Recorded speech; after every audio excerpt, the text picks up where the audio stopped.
왜 그랬을까? 왜 저품질 사태가 일어났을까? 네이버가 사이코패스라서 그냥 그랬을까? 모든 사람이 저품질이 됐을까? 왜 누구는 떨어지고 누구는 괜찮을까? 한 2월 28일 보름 전쯤이죠. 네이버 오피셜로 블로그 포스팅과 카페 노출에 대한 운영 정책을 발표했습니다. 그 이후에 실화인가 싶을 정도로 급격하게 인플루언서나 고인물 블로거들부터 심지어는 맛집 리뷰하던 블린이들까지 저품질이 되는 진짜 난리가 났습니다. 저한테도 여러분들이 질문을 많이 주시는데 정말 답답한 부분이 네이버의 공식 발표를 아무리 읽어봐도 뭉뚱그려서 표현한 부분들이 많거든요. 그래서 확실한 정보를 드리기 위해서 지금 기준으로 멀쩡한 블로거들과 저품으로 내려간 블로그의 포스팅이 어떤 차이점들이 있는지, 그리고 누락됐다가 다시 살아나는 포스팅도 많은데 그런 것들은 어떤 특징이 있는지 최대한 여러 사례들의 통계를 가지고 나름 정리를 해서 가져와 봤습니다. 비단 이번 사태뿐만 아니라 블로그를 해 나가실 때 내 블로그가 통째로 날아가지 않기 위해서 조심해야 되는 부분, 건전하게 성장시킬 수 있는 방향까지 다 말씀드려 보도록 하겠습니다.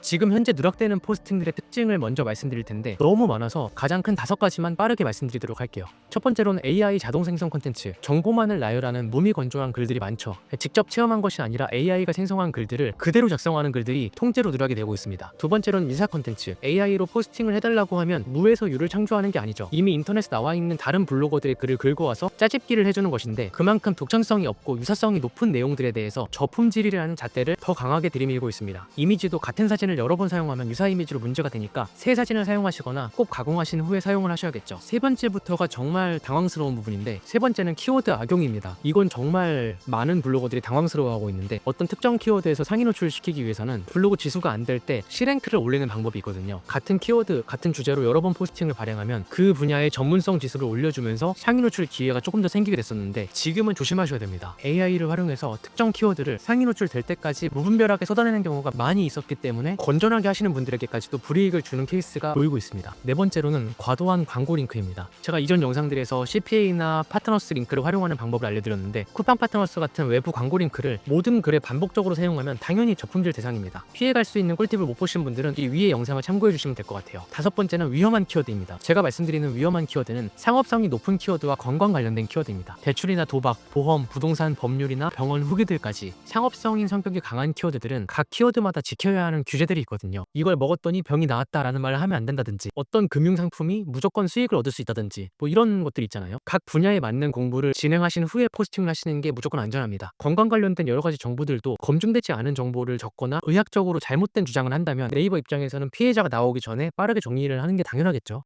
큰 틀에서 지금 누락되고 있는 포스팅의 종류 5가지만 빠르게 공유드렸는데, 네이버의 저품질 기준은 명확하게 공개되지 않았습니다. 상황에 따라 조금씩 바뀔 수 있고, 저는 실제로 누락되고 있는 글들의 특징을 말씀을 드린 거니까 아 그렇구나 정도로만 참고를 하시면 될 것 같아요. 뭐 어제 오늘만 하더라도 포스팅들이 누락됐고 블로그 지수가 저품으로 내려가신 분들이 아무것도 안 했는데 다시 준체로 올라오는 케이스들이 많이 보이고 있거든요. 지금은 동요하기보다는 침착하게 지켜보는 게 맞습니다. 근데 사실 저는 이번 저품 대란이 크게 중요하지 않다고 생각해요. 앞으로 우리가 블로그를 쭉 하다 보면 비슷한 아니면 더 큰 이슈들이 주기적으로 생길 텐데, 어떤 사람들은 돛담배처럼 매번 휘청거릴 거고, 또 어떤 사람들은 뭐 한국모함처럼 굉장히 평온할 겁니다. 지금부터 엄청 중요한 부분을 말씀드릴 텐데, 이 부분이 해결이 되지 않는다면 정말 작은 파도에도 계속해서 휘청거리실 거예요. 블로그를 잘 하기 위해서는 어떤 이슈가 발생했을 때 그 원인에 대해서 감정을 빼고 팩트만 봐야 됩니다. 왜 그랬을까? 왜 저품질 사태가 일어났을까? 네이버가 사이코패스라서 그냥 그랬을까? 모든 사람이 저품질이 됐을까? 왜 누구는 떨어지고 누구는 괜찮을까? 2022년 11월 30일 챗 GPT가 공개가 되고 AI 기술이 급격하게 발전을 했죠. 불과 2년 만에 네이버에서는 뭘 검색해도 말 그대로 저품질 컨텐츠가 양산되기 시작했습니다. 네이버가 규정하는 저품질의 기준을 명확하게 알려주지 않기 때문에 힘들지만 좀 더 넓은 폭을 주의를 해야 됩니다. 근데 이것도 당연한 게, 이게 저품질이다 라고 정해두면 딱 그 기준만 피해서 양산되는 글들이 금세 쏟아지게 될 거니까요. 예전에 블로그 하면 막막하고 부담스럽다 라고 생각하시던 분들도 챗 GPT에다가 에어팟 후기 포스팅 작성해줘 하면 알아서 막 작성해주니까 이런 걸 복붙해서 넣거나 그대로 옮겨 적는 것 정도는 할 수 있잖아요. 이게 누구나 쉽게 가능하니까 유튜브에서 챗 GPT로 포스팅하라는 콘텐츠들이 올라오는데, 또 이런 내용을 좋아하는 사람들이 많으니까 조회수도 폭발하고 구독자도 엄청 늘죠. 그렇게 GPT로 몇 분 만에 포스팅하라는 유튜브 콘텐츠도 양산되기 시작했습니다. 제가 좀 조심스러웠지만 1분 만에 가능한 그런 쉬운 거 찾아다니지 말라고 여러 영상에서 말씀을 드렸죠. 전두엽 망가진다는 표현까지 해가면서요. 근데 결국 양산형 AI 글들이 쏟아지면서 최근 들어서 검색자들이 네이버를 떠나기 시작한 겁니다. 네이버 점유율이 조금씩 줄어드는 게 아니라 완전 급감하고 있거든요. 여러분, 점유율 20%가 빠진 거면 이거 정말 미친 겁니다. 네이버에 뭘 검색해도 쓰레기 같은 AI 글들만 나오니까 그럴 바엔 그냥 내가 직접 GPT에 검색하거나 유튜브나 구글에 검색하는 게 낫지 라는 건데, 네이버 입장에서 생각해보면 사활을 걸어야 될 때가 맞죠. 네이버가 미쳤나봐. 가 아니라